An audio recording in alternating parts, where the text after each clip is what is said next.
The topic of the Civil War is more relevant in Russia today than ever before. It was hard to imagine that in the modern Russian Federation of the 2020s, events would occur that resemble the history of 100 years ago when the Reds fought the Whites. But that's only at first glance, although, of course, history itself will eventually put everything in its proper place. Few would argue with the fact that in Russia, which unleashed a war against Ukraine, a profound systemic crisis has been exposed due to the so-called special military operation, which has dragged on far longer than expected and is not going according to plan at all. It is no longer possible to simply wave off this crisis, especially since the war has already spilled over onto Russian territory.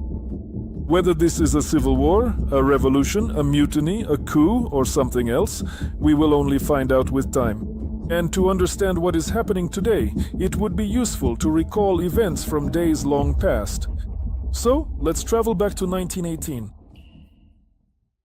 From February 1918 to October 1922, a civil war raged across the territory of the former Russian Empire, in which the White Guards, supporters of monarchism and the preservation of the empire, clashed with hordes of Reds who, as they proclaimed, were fighting for liberty, equality, and fraternity.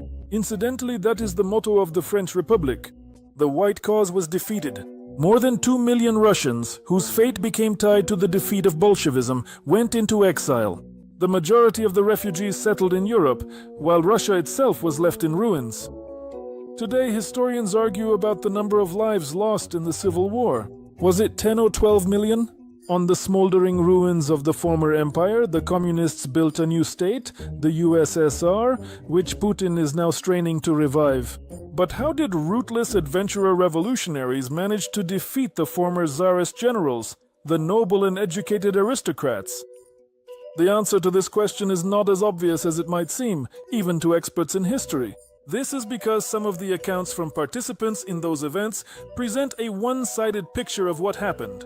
For example, former member of the State Duma and participant in the White Movement Nikolai Lvov, already in exile, recalled, "The end of our struggle came on the day when the blood-soaked army was once again left alone in the fight. The only reason for our defeat lies in military factors, the imbalance of forces, the exhaustion of our manpower, our technical and combat resources." After the defeat, the White generals were accused of indecisiveness. There were opinions that Denikin supposedly should have come to an agreement with the Ukrainians and advanced on Moscow together. Rodzianko was expected not to hesitate and to advance energetically on Petrograd. Kolchak divided his army, but instead he should have stormed Samara with a united front, then Kazan, and from there Moscow was not far off. But, in reality, the defeat of the White Guards cannot be explained by strategic mistakes alone. Former Tsarist generals more than once crushed Red divisions with much smaller forces, but their successes did not bring them closer to victory. There were also other objective reasons, arguably even more important, which nullified the military skill of the Whites. So why did the Whites actually lose to the Reds? Stay tuned. It will be interesting. But first I ask you to subscribe to our channel and click the bell so you don't miss new videos. Support our efforts on Patreon or buy me a coffee. Follow us on Telegram and Twitter. All the links are in the description and the first comment. So let's start with the simplest explanation for the Whites' defeat, which, as we remember, is not at all obvious and is merely a consequence of deeper reasons. And why that is, you'll understand in a moment. The Reds' superiority in manpower. By the end of 1919, the Red Army numbered 3 million soldiers, and it was made up not only of workers and peasants. 43% of the officers who took part in the Civil War sided with the Bolsheviks. Under the red flag fought the renowned General Brusilov, hereditary nobleman General Bonch-Bruyevich, military geographer General Snesarev, and General Staff Colonel Kamenev. Of course, they were not imbued with the ideas of communism and world revolution, but they decided to serve the new Russia, which, with the arrival of the Bolsheviks, did not cease to exist, but simply changed its system. In the Red Army, former imperial officers were called military specialists, and they were considered hostile elements to the USSR. Just 12 years later, in 1931, most of these people were either executed or sent to labor camps. The situation in the White Armies was even worse. The first volunteers for the counter-revolutionary armed forces were grey-haired colonels and very young cadets and military school students. While fierce battles raged at the front and the white regiments lacked soldiers, in the rear cities, thousands of officers in dress uniforms escorted ladies to restaurants and theaters. The shortage of troops became the decisive factor that prevented the whites from clearing Moscow of the Bolsheviks. In the summer of 1919, Denikin led his troops on a campaign toward Moscow. The outnumbered white regiments ground down the red divisions and, suffering heavy losses, advanced toward Russia's old capital. In October 1919, national units of the Red Army, recruited from Latvians, Estonians, and Chinese, counterattacked the volunteers. Denikin had no strength left to repel the attack, and the whites abandoned first Oryol and Kursk, and then Ukraine. After this retreat, the agony of the Southern White Army began. But why did the whites lack manpower, while the red divisions were overflowing with soldiers? It all came down to a few simple things, one of which was red propaganda. The whites lost the battle for people's minds. Throughout the entire war, they never managed to come up with slogans that resonated with the people. Denikin's call for a united and indivisible Russia sounds noble, but these words do not touch the heart of a peasant from Tambov or a worker from Tula. It also alienated the inhabitants of the national borderlands of the former empire who were striving for independence. And just look at the Bolsheviks' slogan: factories to the workers, land to the peasants, peace to the huts, war to the palaces. This message is clear to everyone. It promises a future both to the worker and the peasant, and most importantly, it guarantees retribution for the rich and the exploiters who had lived off the people for centuries. The Reds skillfully used propaganda and won despite defeats on the battlefield. By the way, the opponents of communism only started calling themselves White Guards while in exile, and the term whites was first introduced by Leon Trotsky. People were convinced that with Denikin and Wrangel not only the bourgeoisie would return, but also the Tsar.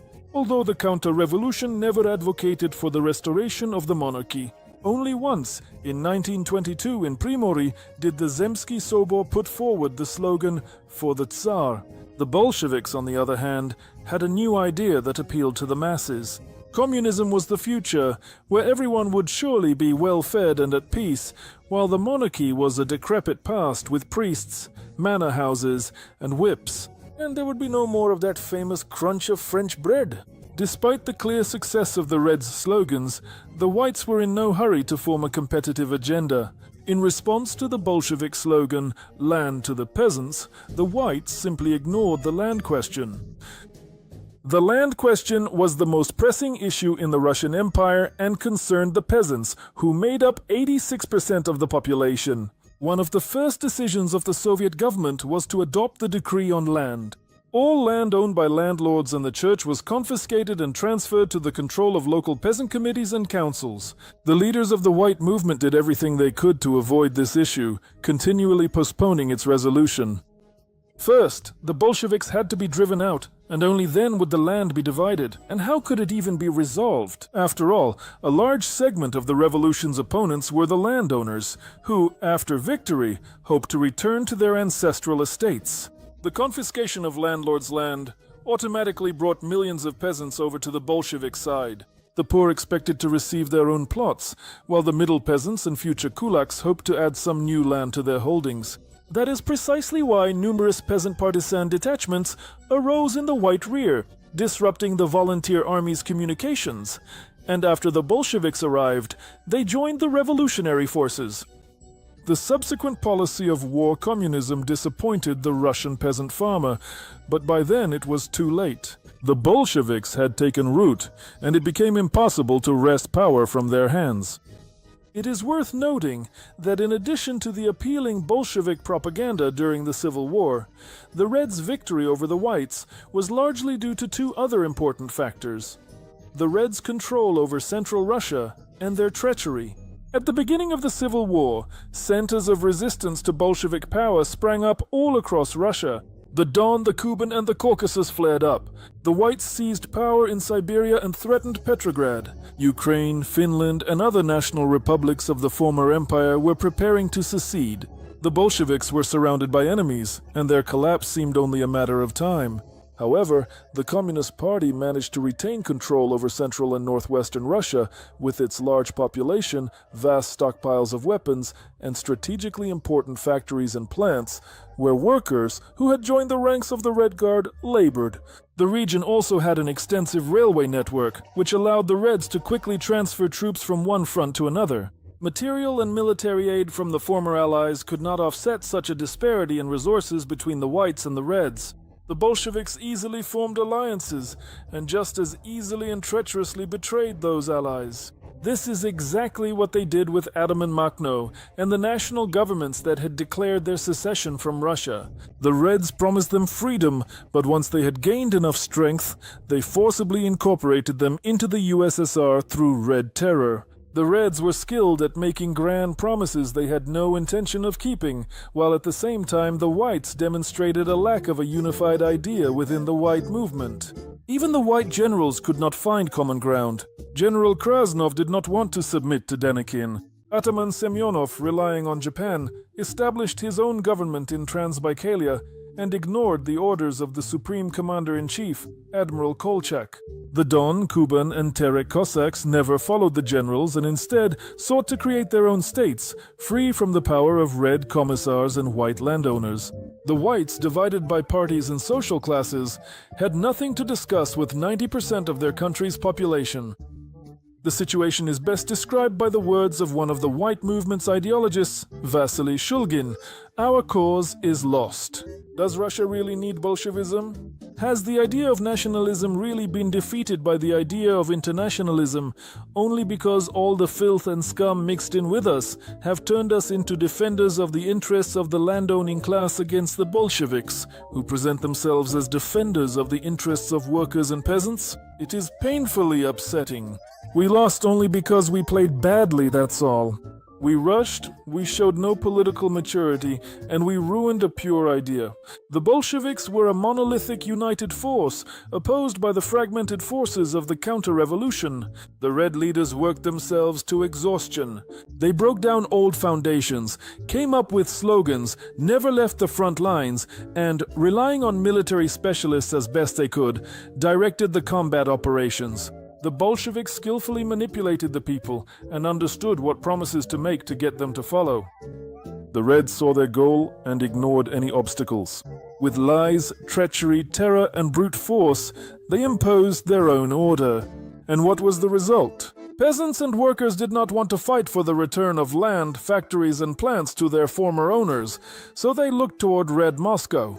Although they didn't really trust the Bolsheviks and sensed some kind of trickery, they definitely did not want to return to the old regime, let alone the Tsar. And the Whites weren't planning to offer anything new. In a memorandum addressed to Grand Duke Nikolai Nikolaevich, White officers wrote, "The Bolsheviks also did not capture the soul of the people, nor did they become a national phenomenon. But they far outpaced us in the speed of their actions, in energy, mobility, and their ability to coerce. With our old methods, old mentality, the old vices of military and civil bureaucracy, and Peter the Great's table of ranks, we could not keep up with them." The White volunteers could say they were fighting against the communists, but they struggled to answer the question, what are they fighting for? What will happen next? What will the future structure of Russia be, and what will happen with the land? Hence the small number of volunteers and the forced mobilizations, which, by the way, also took place among the Reds.